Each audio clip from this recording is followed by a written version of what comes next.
Toda mi vida la he pasado en Santa Fe, Nuevo México.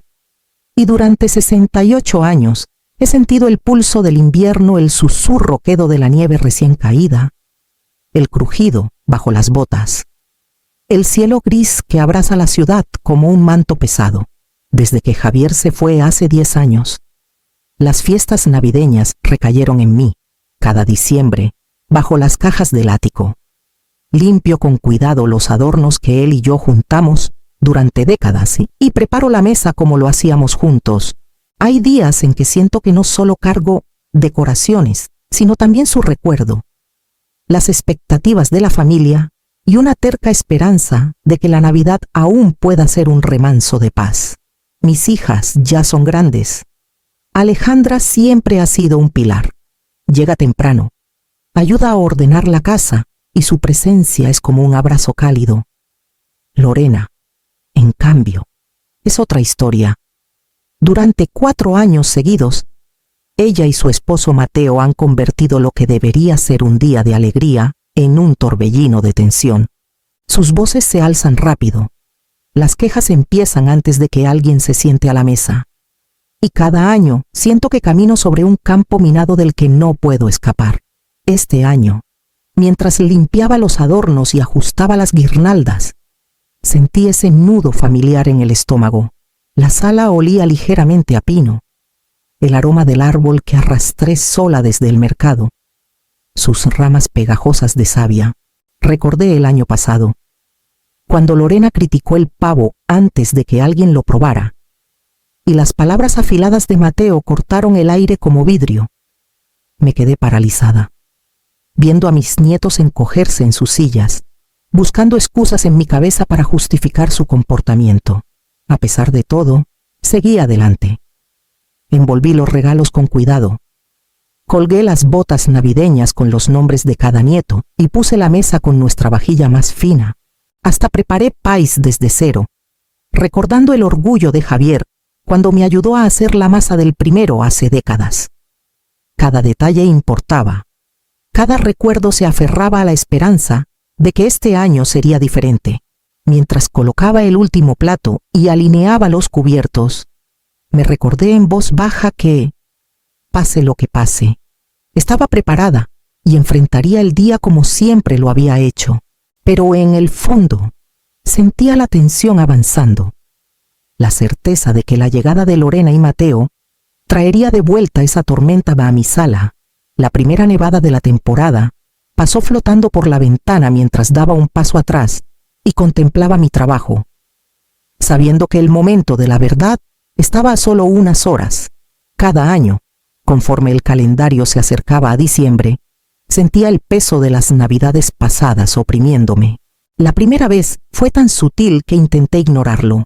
Lorena llegó tarde, con el abrigo colgando de un brazo y Mateo detrás, resoplando impaciente. Los regalos que había comprado con mi modesta pensión estaban cuidadosamente puestos bajo el árbol, y mientras los niños los abrían emocionados, Lorena comentó en voz alta que había gastado más en los hijos de Alejandra. Mateo asintió, murmurando que siempre tenía favoritos. Recuerdo cómo se me cerró la garganta, un nudo en el pecho, mientras los nietos se quedaban quietos, sin saber de qué lado ponerse.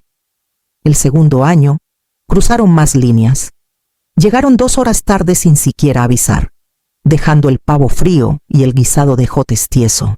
Mateo preguntó, delante de todos, si podía prestarles dinero. Miles de pesos que simplemente no tenía. Expliqué con suavidad que vivía de una pensión fija, pero Lorena murmuró que era tacaña, y Mateo estalló, gritando que prefería gastar en la familia de Alejandra que en la suya. Salió furioso, azotando la puerta tan fuerte que la corona navideña del porche cayó al suelo.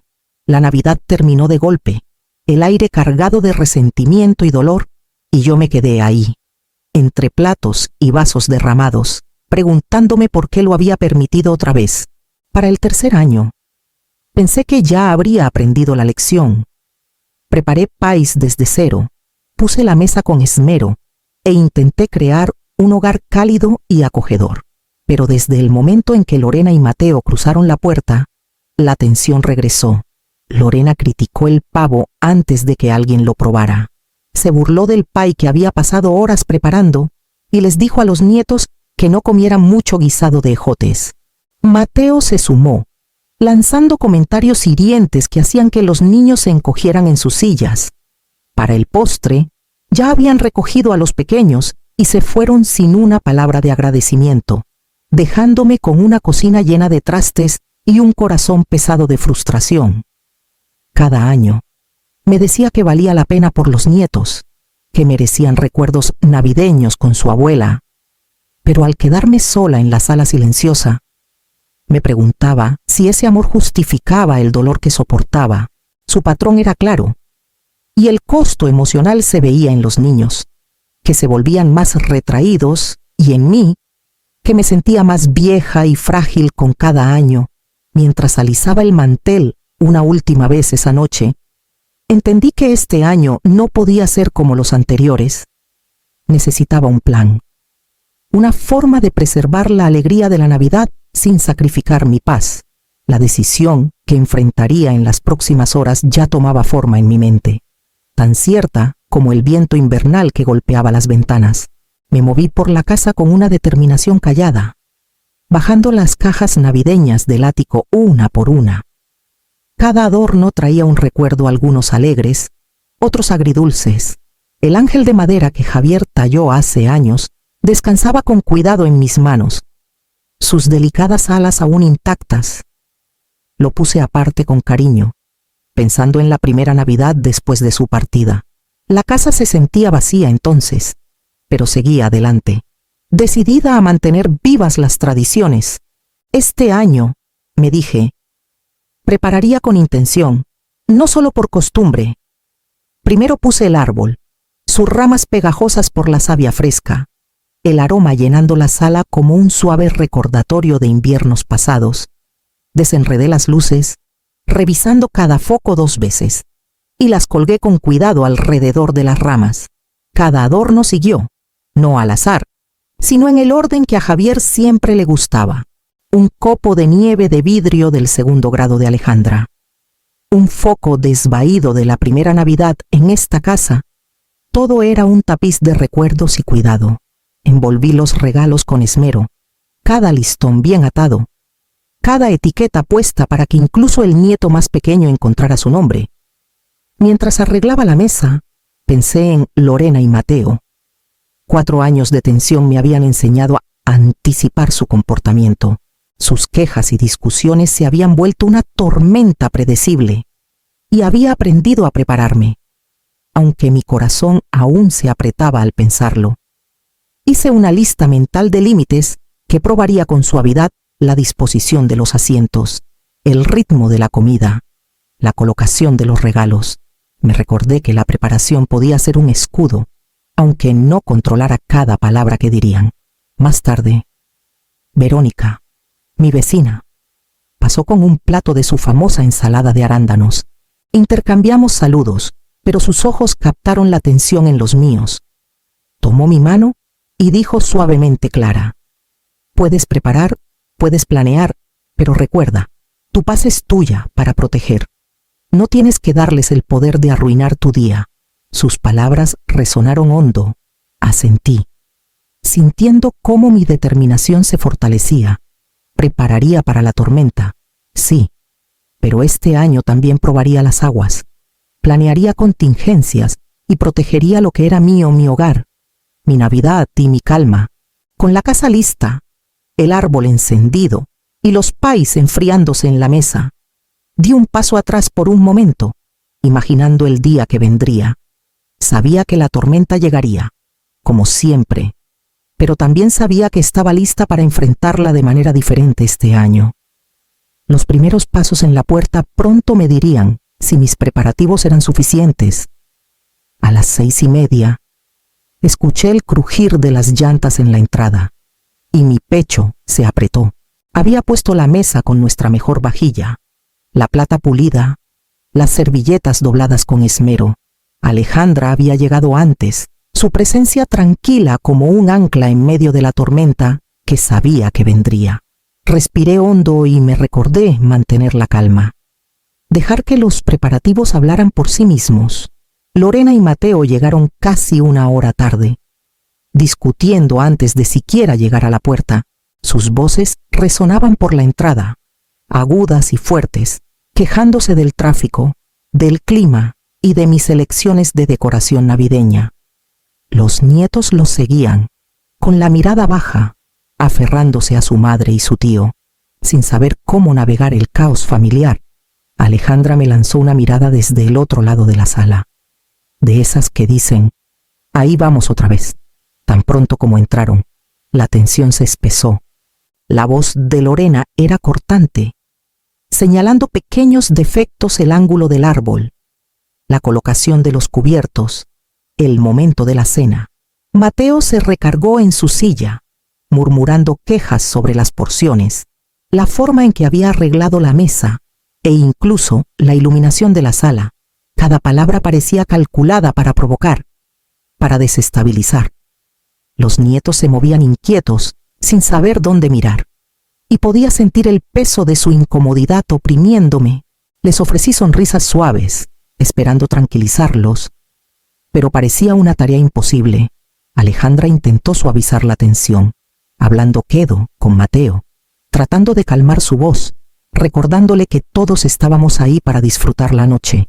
Su esfuerzo era callado pero sincero, un contrapeso a la tormenta que Lorena y Mateo traían consigo. Pasé el puré de papa con cuidado, colocando cada tazón con calma deliberada, intentando mantener algo de orden. Los pies, dorados y fragantes, esperaban en el centro de la mesa, un símbolo de esfuerzo y tradición. Cada minuto que pasaba parecía alargarse. El choque de voces opacando el calor que había esperado crear. Me recordé que esto llevaba años gestándose, que el caos era predecible, pero aún dolía de formas nuevas. Había preparado, sí, pero también sabía que la preparación sola no protegería la Navidad de los bordes afilados de su comportamiento. La tormenta había llegado, y los primeros intercambios marcaron el patrón para el resto de la noche. Respiré hondo y enderecé los hombros, sabiendo que el momento que había anticipado apenas comenzaba.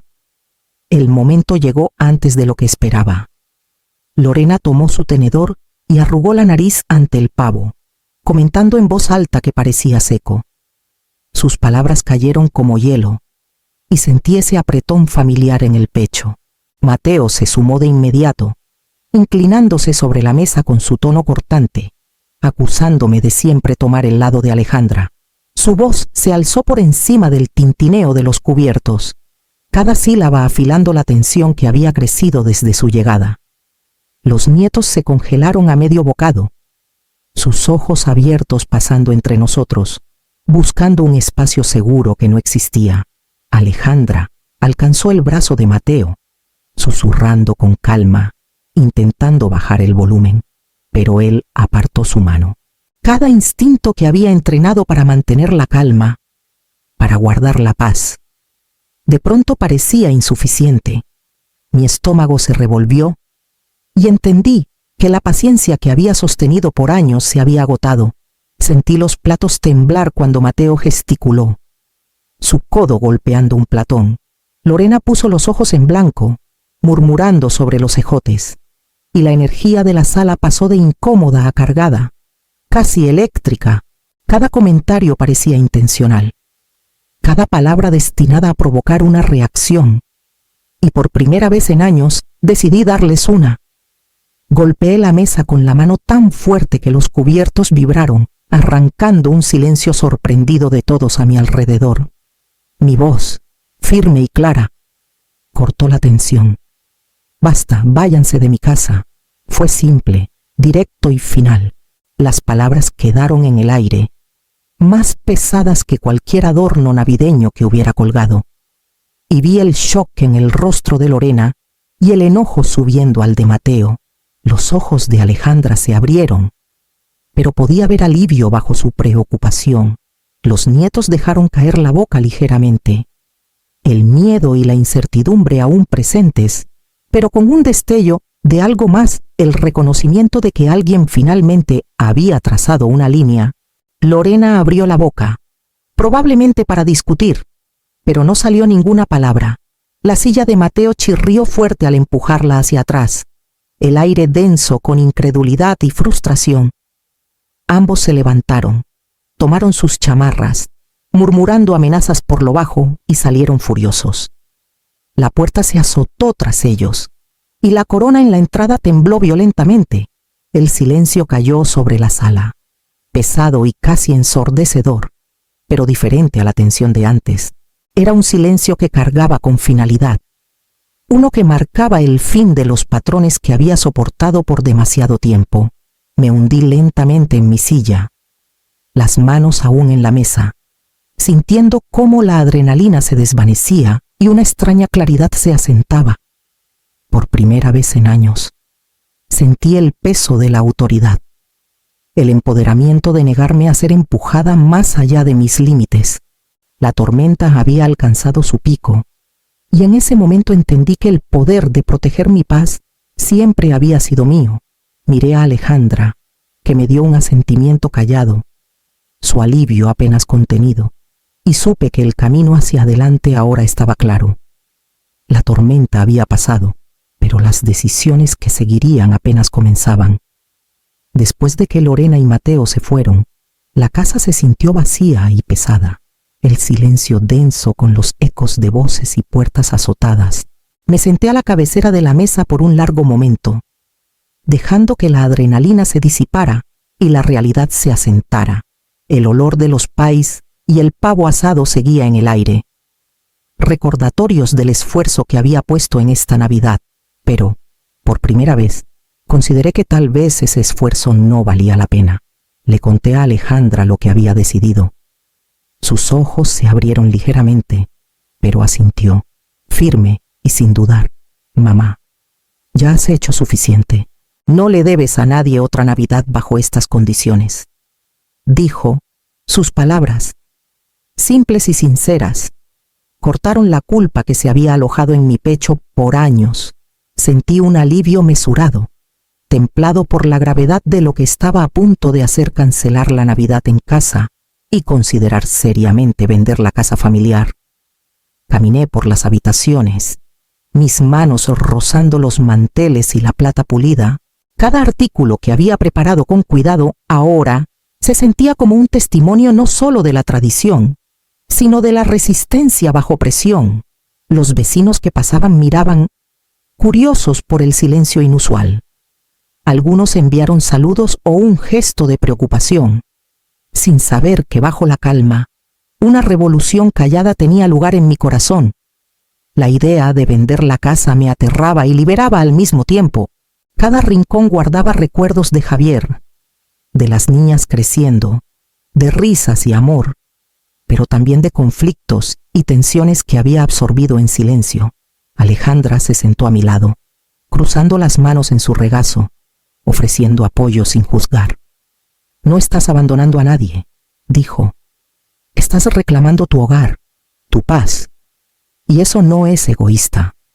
Empecé a imaginar las posibilidades: un departamento más pequeño, manejable, un espacio que realmente pudiera llamar mío, donde las fiestas pudieran ser alegres otra vez sin el temor constante a la presencia de Lorena y Mateo.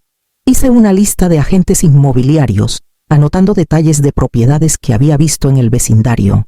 Incluso mientras planeaba, sentía una claridad asentándose, como si trazar límites en mi mente ya hubiera comenzado a transformar la vida que quería llevar. Sabía que los próximos pasos requerirían decisiones cuidadosas y que las reacciones de la familia y los vecinos variarían. Pero por primera vez me sentía segura de que no estaba reaccionando desde el enojo, el miedo o la culpa. Estaba tomando el control. Y con el control venía el conocimiento de que los días por venir, sin importar cómo se desarrollaran, me pertenecerían. A la mañana siguiente, comenzaría el proceso de avanzar, sentando las bases para el cambio que había necesitado por tanto tiempo.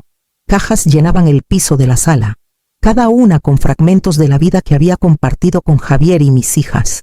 Envolví los adornos con cuidado, guardándolos en papel de China. cada uno un recuerdo que no estaba lista para soltar. El nacimiento que Javier talló hace tantos inviernos quedó encima de la caja más alta. Un recordatorio de que algunas tradiciones valían la pena conservar. Fotografías, colchas y decoraciones navideñas viejas siguieron, cada una manejada con cuidado mientras decidía qué llevaría a mi nuevo departamento. Mudarme a un espacio más pequeño se sintió extraño al principio, sin comedor grande, sin ventanas altas para ver caer la nieve, sin rincones familiares donde resonaban discusiones pasadas. Pero al arreglar mis cosas en la nueva sala, una calma se asentó en mí. Podía respirar sin anticipar la próxima tormenta. Y entendí que mi paz valía más que la casa misma. Puse límites para las visitas, explicándoles a Alejandra y los nietos qué significaba este nuevo espacio. Nada de gritos, nada de interrupciones, solo respeto y alegría compartida. Me sentí liberada, empoderada y reflexiva, entendiendo finalmente que las tradiciones podían seguir vivas sin sacrificar mi bienestar. Con el departamento ordenado y mi corazón más ligero, me puse a planear la primera Navidad aquí, lista para hacerla realmente mía. La luz de la mañana se filtraba por las pequeñas ventanas de mi nuevo departamento, bañando con un brillo cálido el modesto árbol que había decorado con cuidado. Alejandra llegó primero, trayendo un guisado y su calma habitual. Los nietos la siguieron, su emoción intacta a pesar del espacio más pequeño. Los vi moverse, poniendo la mesa y arreglando servilletas, y sentí un orgullo silencioso. Cada niño tenía un rol. Sofía revisaba el acomodo de los asientos. Diego manejaba los cubiertos. Caleb arreglaba los platos y la pequeña Elisa ponía las galletas. Por primera vez en años, no supervisé cada tarea. Guié suavemente cuando era necesario, dejándolos tomar responsabilidad, y por primera vez, la Navidad se sintió colaborativa en lugar de caótica. Lorena y Mateo estaban ausentes, respetando los límites que había puesto, y su ausencia trajo una paz que había faltado por demasiado tiempo. Compartimos la comida entre risas y charlas ligeras. Los nietos estaban atentos, alegres, y la presencia estable de Alejandra me recordaba que la familia no requería lucha constante para ser significativa. Por primera vez, entendí que las tradiciones podían preservarse y redefinirse, y que la alegría podía existir sin tensión ni compromisos. Al terminar la comida, miré alrededor de la sala, sintiendo un equilibrio y una satisfacción que no había conocido en años. Los días después de la nueva Navidad se asentaron en un ritmo que no había sentido en años. Volví a mi círculo de tejido los jueves. El parloteo y las risas, un suave recordatorio de la vida que casi había descuidado. Ser voluntaria en la biblioteca local los sábados me dio un propósito más allá de las paredes de mi departamento. Finalmente, me permití retomar pasatiempos que había dejado de lado por décadas. Cada puntada y cada página, un pequeño reclamo de tiempo para mí. Al mismo tiempo, los nietos se adaptaron a sus nuevas responsabilidades. Sofía revisaba la tarea con diligencia. Diego aprendió a doblar la ropa correctamente. Caleb tomaba orgullo en poner la mesa. Y Elisa se deleitaba organizando juguetes. Los guié sin hacerlo todo por ellos, enseñándoles a tomar responsabilidad mientras respetaba mis propios límites. Incluso Mateo, aunque aún torpe, comenzó a ayudar de vez en cuando, un pequeño cambio que insinuaba la posibilidad de transformación. A través de todo, sentí un empoderamiento y una autonomía que habían estado ausentes por tanto tiempo. Las tradiciones podían seguir, pero ya no me controlaban. La paz y la alegría ahora se enraizaban en los límites, en saber que podía guiar sin sacrificar mi bienestar, mientras tomaba mi té vespertino. Entendí que esta nueva forma de vivir no solo era sostenible, era transformadora. Y las fiestas venideras se celebrarían de manera diferente, en mis propios términos,